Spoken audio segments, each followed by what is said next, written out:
create this blank book that's going to make her writing better, and she recognizes this is ridiculous, and she's only going to let herself go so far to do it. I did that. I'd made that exact book, and it's still sitting on my shelf with nothing in it, but it satisfied me that I got the sort of talismanic urges out of me, that I was going to do my best not to fall in love with a material or a situation or a ritual, because it makes you a little too brittle if you have too much ritual. If you just have a material that you like, stick with it. But if you have to go all the way to Singapore to get it, find something else, because it will handicap you. If you do not have that thing anymore, then you will be too anxious to work. Just grab whatever's handy and get back to work. If it looks a little bit different from yesterday's page, you're just going to have to live with it. But little things like, if I've got 20 pages to ink, sometimes I start at the back and ink backwards on pencils. Or you pick the panel with the cute girl in it, or whatever. You know, you do whatever it is to get you moving. But the main thing is, nobody who reads your book later is going to know you had a bad day that day, nor will they care. What matters is the book. So you have to be the one to figure out what little thing gets your jaw up off the floor so that you can work that day. A lot of people are all about the process, and it's great. As artists, we love to figure out what is the meaning of this, or why did you draw this, and keeping all your sketches in a folder. And that's great and all for yourself, but at the end of the day, like, what matters is the printed book. No one else is really going to see your process unless you release that information online, whether it be a blog, or if you want to have a process blog, or show it at the end of your book. But at the end of the day, your final product is your final product. Can I take the second to get a little bit of crowd participation? At the count of 3, can I have everyone say hi, Jimmy? 1, 2, 3. Hi, Jimmy. Hi, everyone. Sorry I'm late. I was on the other side of the place and ran here, so I look like a nut job running through the building here.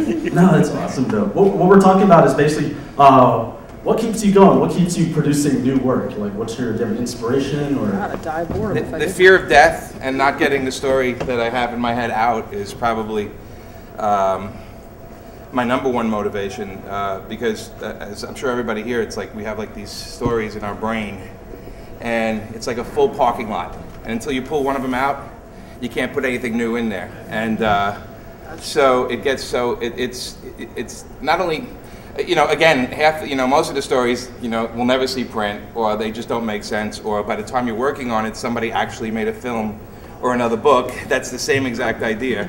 So those get shuffled away and destroyed. We trash those quickly, but it's basically, I have these stories I want to tell. I'm not getting any younger. I better get to work. And the people I admire, the guys like Stephen King, who I keep, every time I go to bookstores, another book, I'm like, oh, look at that guy. The people that nearly died. What's that? And he nearly died. The car almost. Yeah. So I mean, that was me driving the car, by the way. I just can't keep up with that guy. But anyway, yeah. So it's that kind of stuff. I mean, I think it's just born in us that we want to. We're storytellers, and like I always say, we're good listeners, and so yeah. So the idea that I'm not going to get them out is very frustrating. I just try to keep up with other artists and other creators, and when I see that peers of mine or people I'm a fan of are producing work on a pretty frequent basis, I'm like, I need to catch up. But also just seeing how wonderful their work is really inspires me, and reading, something new, something old, something I love, whatever it is, if it's great, I'll be inspired by it. It kicks my butt to want to work harder and work better. Yeah, I tend to work on things that I myself would like to read, and the media that I like to take in, it needs to either make me think or it needs to stir my emotion in some way.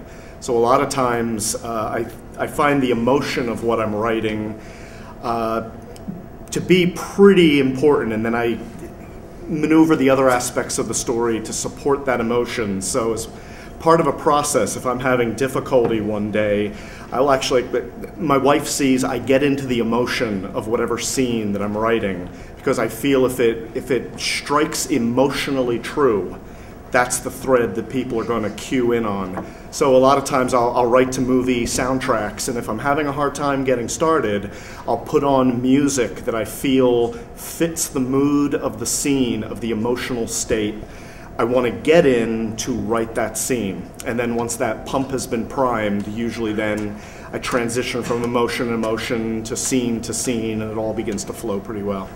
I think that's a really good point. I think that sometimes when you get stuck on a story and you just it really feels like work to work on the next scene or whatever, it's often because there's something missing, or you've lost the thread of the story that you're trying to get out. And if it's become boring to you, it's very easy to get wound around the axle and start moaning about how a horrible person you are and you're a fraud and everybody will know it.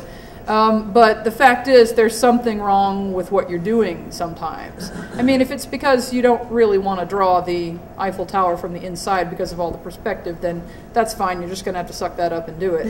SketchUp. But just the same, if it's a whole section of the story you just don't want to be bothered with anymore, it's inevitably, well, not inevitably, but often because you've just gotten sideways on the story somehow, or a character's gone wrong, or the mood.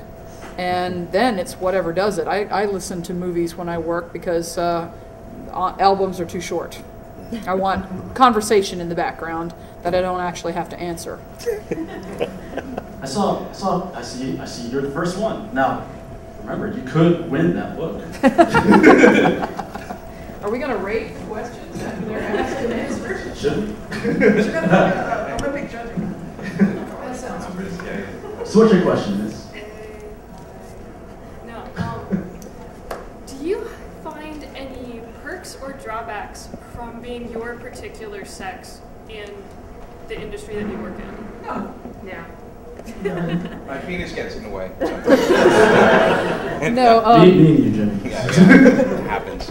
My boobs are sometimes too big. That's sometimes. They fluctuate. It used to make a difference I need the pump. in mainstream comics, and it's a different world now. When Raina, when you and I started in comics, it was, oh, a girl, but it's just not like that anymore. And I recently did a 6-page story for Marvel for a three-issue anthology called Girl Comics, and the internet pooped its pampers over that name. Oh, it's ghettoizing, it's marginalizing. Well, the paycheck was really big. And it's a great book. And it's a great book, and a lot of editors from Marvel and a couple from DC sent me little emails saying, hey, that was a great story. If you're ever interested in blah, blah, blah, let us know.